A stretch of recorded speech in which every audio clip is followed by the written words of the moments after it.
Bismillahirrahmanirrahim. Assalamualaikum warahmatullahi wabarakatuh. Alhamdulillah. Allahumma salli wa sallim ala sayyidina Muhammadin bil lisani jami'ati fi hawdatil wasi'ah. Salatan tamuddu biha jismi min jismihi wa qalbi min qalbi wa ruhi min ruhihi wa sirri min sirrihi wa ilmi min ilmihi wa amali min amalihi wa khuluqi min khuluqihi wa wijhati min wijhatihi wa niyati min niyati wa qasdi min qasdi wa ta'udu barakatuhu alayya wa ala awladi wa ala ashabi wa ala ahli asri ya nur ya nur ya nur ja'alni nuran bihaqi nur.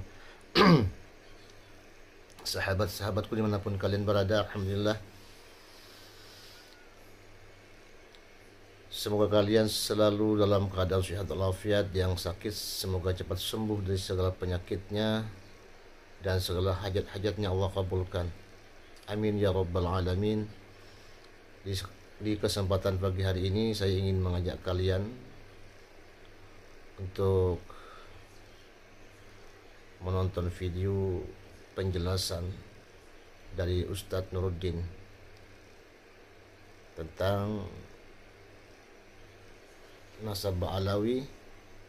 Semoga penjelasan ini memberikan keberkahan dan kemanfaatan buat kita semua, amin ya rabbal alamin. Selamat untuk menyaksikan. Saya nih dalam urusan nasab yang rame-rame dibicarakan orang itu, ya saya mengikuti ahli aja. Kata para ulama ahli nasab gimana? Oh, kata mereka nasab ini begini. Dan ini bertahun-tahun ya. Sudah selesai. Kalau bagi saya pribadi ya, ada orang persoalkan itu, terserah dia. Tapi dengan mindset begini nih, mempercayai keahlian, itu kan bukan taklid buta sebetulnya. Kita itu mempercayakan kesimpulan pada pendapat para ahli karena kita yakin bahwa kalau ahli itu menyepakati satu persoalan, itu landasnya sudah pasti ilmu, bukan hawa nafsu, bukan ngarang ya. Iya dong, bukan hayalan gitu kan. Ya, kenapa sih? Itu kan Anda harus merecoki semua bidang itu. Kalau dari sudut pandangan itu gimana mengenai nasab ini? Kan gini, kemarin ada ya sepertinya memang rame juga gitu ya pernasaban ini ya. Jujur ya, karena kita sebagai orang awam juga kita melihat bahwa ini sebenarnya kan udah bertahun-tahun udah kita paham mengenai nasab ini, udah paham segala macam, dan juga udah disepakati banyak, bahkan seluruh dunia kan seperti itu ya. Gitu. Terlepas dari tentunya banyak beberapa oknum yang keliru gitu. Saya juga paham, nggak cuma itu aja. Setiap orang dari mana aja, kelompok manapun pasti akan ada oknum yang keliru, itu udah hal yang biasa kan, hal biasa. Ketika kemudian fenomena ini viral gitu dan kemudian menjadi perbincangan, kemudian menjadi topik-topik yang kemudian meningkatkan AdSense lah ibaratnya gitu ya. Banyak yang udah mulai bicara tapi bukan porsinya menurut saya gitu ya. Kita nggak tertarik untuk mengangkat itu karena kita bukan di situ kapasitasnya. Dan ini berkaitan dengan Rasulullah juga jatuhnya. Takutnya kita di pihak yang keliru gitu. Mana kalau beneran itu keturunan Nabi? Mau ngomong apa kita? Nanti ketemu Nabi mau ngomong apa kita gitu. Terus ulama-ulama yang sepanjang beberapa abad sudah mengakui keabsahannya, kita mau kemanain? Ya kan? Ya ini sih sebetulnya gini. Kalau ini sikap saya secara pribadi dan saya juga ya ini nasihat dari guru saya. Jadi begini, beragama yang baik itu kita kan namanya, kita aliran ini ahlus sunnah wal jamaah kan? Jamaah itu kan artinya jamaah bersama-sama. Iya, cari mayoritas dong, ya kan? Kalau mayoritas ulama mengatakan begini, ikut aja lah. Kita sebagai orang awam nih, nggak usah pusing-pusing gitu. Kalau banyak ulama berpendapat begitu, kenapa? Karena ada hadis mas, jaminan dari Nabi. La tajtami ummati alal khata, alal dolala. Jadi umat Nabi Muhammad itu gak akan bersepakat tentang kesesatan, tentang sebuah kesesatan. Jadi kalau mayoritas ulama mengatakan A, ijma namanya ya, dalam ilmu Islam itu namanya ijma, kesepakatan ulama. Itu tidak ada garansi dari Nabi. Mereka itu nggak akan bersepakat tentang kesesatan gitu loh. Kalau sudah ijma itu, sudah kita percaya aja gitu loh. Dan sekali lagi, kepercayaan ini bukan landasannya bukan kepercayaan buta, tapi karena kita yakin bahwa kalau ulama menyepakati, landasannya pasti ilmu. Itulah, ini kearifan ini yang kita perlukan. Tanpa harus berkomentar, ya silahkan kalau yang punya keahlian ya. Tapi saya secara pribadi dinasihati sama guru saya, iyak min mukhalafatil ijma. Jangan sekali-kali kamu melanggar ijma ulama. Ulama itu pewaris para nabi loh, warasatul anbiya. Kita ini kalau pengen beragama seperti yang diinginkan sama Nabi, ya ikuti ulama aja. Ulama-ulama beneran ahli loh ya, bukan ulama istilahnya yang yang diulamakan, ulama yang keilmuannya sudah teruji. Ulama-ulama kita itu yang orang besar, orang kita ribuan jilid itu. Kita percaya sama mereka. Dan kepercayaan kita itu gini, kalau sekarang saya percaya Mas Hari andai kan dokter, saya percaya dengan penjelasan Mas Hari karena Mas Hari punya kepakaran dalam kedokteran. Salah nggak? Ya enggak. Ya enggak, itu justru itu tuntunannya begitu kan. Masa setiap kali kita pergi ke rumah sakit kita kritik dokter ini, ya Anda nggak bakal sembuh dong kalau gitu. Karena rasa ya ada sisi ngerasa lebih pinter gitu. Karena ada yang saya kadang tahu hawa kamu nafsu, enggak gitu ya. Kadang ada hawa nafsu itu di situ tuh. Kadang nafsu manusia itu kadang-kadang kan suka ada dorongan-dorongan untuk mencari hal-hal yang aneh gitu kan, memunculkan pendapat-pendapat baru. Tapi kemarin ketika polemik itu muncul, saya juga memang ya dalam satu keputusan misalnya, contoh misalnya di politik ya, untuk saya mana yang saya memilih di mana ulama berada kan gitu. Lebih mudahnya itu kan. Bagi orang awam sebetulnya itu cocok. Itu udah paling mudah menurut saya, dia dimudahkan. Nah, ketika ada hal ini, saya juga mengambil keputusan itu. Gitu. Nah, tapi ada satu hal di mana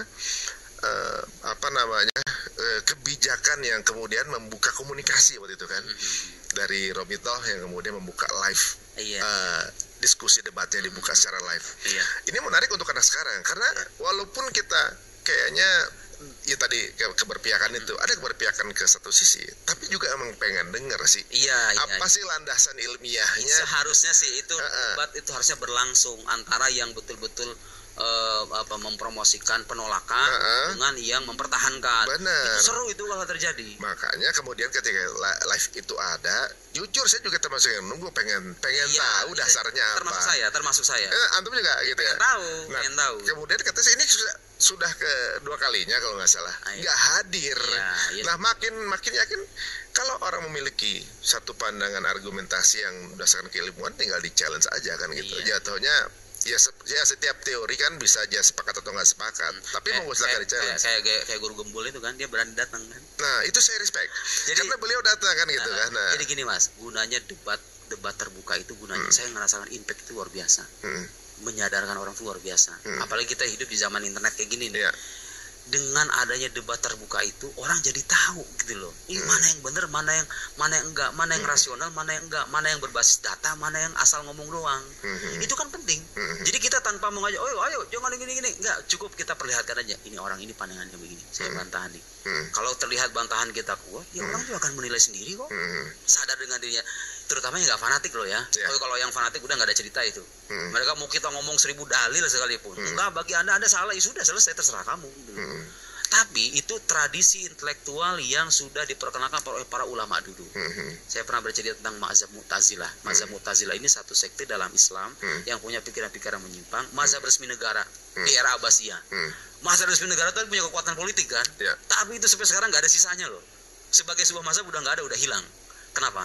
Karena para ulama Sunni, ulama Ahlus Sunnah itu tampil munadharah itu artinya debat terbuka. Itu udah biasa ulama dulu kayak gitu. Sehingga kecacatan mazhab ini tersingkap. Tersingkap sedemikian intens gitu kan. Akhirnya apa? Orang sadar, wah ini mazhab udah nggak bener ini. Ya kan? Jadi itu salah satu medium untuk menyadarkan dan mencerahkan publik. Debat-debat ilmiah terbuka itu saya kira itu sangat penting untuk zaman sekarang ya konteksnya. Apalagi orang lebih suka mengakses YouTube ketimbang baca buku ya kan. Zaman sekarang kan lebih visual gitu ya, auditori juga. Nah tapi apapun hasilnya debat kemarin, saya juga respect juga sama Guru Gembul ya, karena hadir. Ya menurut saya nggak akan terjadi debat itu kalau nggak hadir gitu kan. Saya juga nggak bakal hadir di sini. Iya benar, ibaratnya. Tapi ya antum jadi ditemukan gitu loh. Masalahnya gini kan, ibaratnya ini katakanlah ya mungkin hal ini terjadi karena emang udah waktunya gitu antum menjadi bagian dari yang tampil di permukaan. Tapi walaupun begitu mudah-mudahan ya misal Guru Gembul juga menyaksikan ini, kemudian beliau juga melakukan riset lagi, kemudian kita bisa menjadi semeja di pihak yang sama kan gitu. Insya Allah mudah-mudahan jadi yang ya kita sama-sama mencerdaskan bangsa ini. Jadi kita tidak ada persoalan dengan pribadi orangnya ya. Jadi yang kita persoalan itu adalah pandangan-pandangannya yang memang terbukti bermasalah dari sudut argumentasi keilmuan gitu loh. Jadi ini fokus perdebatan kita pada soal itu. Saya tidak bicara soal kepribadian beliau. Bahkan setelah itu pun kita bersalaman ya sudah selesai gitu loh.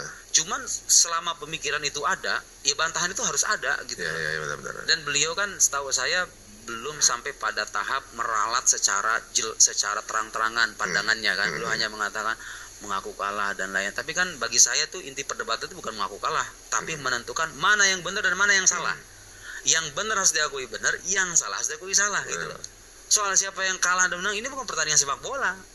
Ini debat keilmuan itu tujuannya itu. Tapi saya cukup merasa itu juga bukan perkara yang mudah untuk mengatakan dia bahwa oke, di debat ini dia kalah gitu ya. Tapi itu juga ya siapa tahu kan setiap orang ada juga ketika bertahap ya. Melakukan debat itu ada yang mencari kebenaran atau mencari pembenaran kan gitu ya. Betul. Ya mudah-mudahan beliau termasuk yang mencari kebenaran. Saya mengharapkan kebaikan untuk beliau dan para pengikutnya. Tugas saya hanya menyampaikan. Anda mau terima apa enggak bukan urusan saya. Urusan Anda sama Tuhan Anda. Saya alhamdulillah diberikan kemampuan untuk menyampaikan. Ya sudah selesai gitu. Nabi aja disuruhnya menyampaikan kok. Masa saya maksa-maksa Anda? Ya saya siapa gitu loh kan. Ya saya hanya menyampaikan ini loh yang benar begini, argumentasinya begini, landasannya ini, referensinya ini. Mau percaya? Anda